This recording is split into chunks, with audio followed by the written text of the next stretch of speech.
Hello friends, welcome to Vino's crystal kitchen.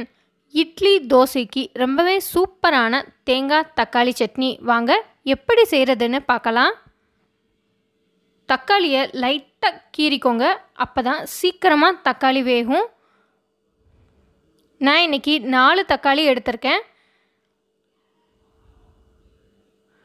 லைட்டாக கொதிச்சதுக்கப்புறமா மூடி போட்டு ஹை ஃப்ளேமில் ஒரு 3 நிமிஷம் கொதிக்க விடுங்க. 3 நிமிஷத்தில் தக்காளி நல்லா வெந்துருச்சு. இப்போ தண்ணியிலேருந்து ரிமூவ் பண்ணிக்கோங்க. தக்காளியோட தோலை ரிமூவ் பண்ணிடுங்க. இந்த ரெசிபிக்கு தக்காளியை கைகளால் மசிச்சு கூட சேர்க்கலாம். நான் இன்றைக்கி மிக்ஸி ஜாரில் பியூரியாக அடிச்சிருக்கேன். இந்த பியூரியை தனியாக எடுத்து வச்சுக்கோங்க. 1/2 ஸ்பூன் சீரகம், 3 ஸ்பூன் பொரிகடலை, 1/2 மூடி தேங்காய், 4 பல் பூண்டு, 6 பச்சை மிளகாய் எடுத்திருக்கேன். மிக்ஸி ஜாரில் சேர்த்துக்கோங்க.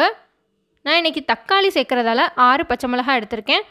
உங்களோட காரத்துக்கு ஏற்ப கூட்டிக்கலாம், இல்லை குறைச்சி கூட சேர்த்துக்கோங்க. தேவையான அளவு உப்பு சேர்த்து தண்ணி ஊற்றி தேங்காய் சட்னி கரைக்கிற மாதிரி அரைச்சி தனியாக எடுத்து வச்சுக்கோங்க. 2 ஸ்பூன் ஆயில், 1/2 ஸ்பூன் கடுகு, 1/2 ஸ்பூன் உளுந்தம்பருப்பு சேர்த்து லைட்டாக பொரிஞ்சதுக்கப்புறமா பெருங்காயத்தூள், கொஞ்சமாக கருவேப்பிலை சேர்த்து கருவேப்பிலை பொரிஞ்சதுக்கப்புறமா 3 சின்ன வெங்காயம் பொடியாக கட் பண்ணதையும் சேர்த்து கூடவே 1/4 ஸ்பூன் உப்பு சேர்த்து வதக்கிக்கோங்க.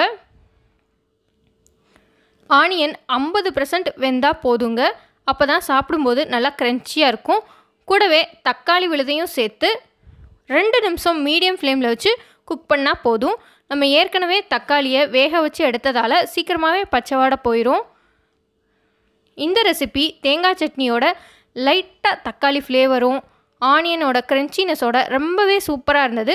நீங்களும் இந்த ரெசிபியை ட்ரை பண்ணி பாருங்கள். அடுப்பை ஆஃப் பண்ணிவிட்டு நம்ம தேங்காய் அரைச்ச விழுதையும் சேர்த்துக்கலாம். நல்லா மிக்ஸ் பண்ணிக்கோங்க. கூடவே கொஞ்சம் தண்ணி சேர்த்துக்கோங்க. ஒருவேளை தேங்காய் சட்னி செய்யும்போது உங்களுக்கு காரமாக இருக்குது அப்படின்னு ஃபீல் பண்ணிங்கன்னா பால் காய்ச்சி ஆற வச்ச பால் சேர்த்து மிக்ஸ் பண்ணிக்கலாம். சுவையான தேங்காய் தக்காளி சட்னி ரெடி. நீங்களும் இந்த ரெசிபியை வீட்டில் ட்ரை பண்ணி பார்த்து உங்களோட அபிப்பிராயத்தை என்னோட கமெண்ட் பாக்ஸில் தெரிவிங்க. இந்த வீடியோ பிடிச்சிருந்தா லைக் பண்ணுங்கள், ஷேர் பண்ணுங்கள். மறக்காமல் வினோஸ் கிறிஸ்டல் கிச்சனுக்கு சப்ஸ்கிரைப் பண்ணுங்கள். அடுத்த ஹெல்த்தியான ரெசிபியோட நான் உங்களை சந்திக்கிறேன். Bye bye friends.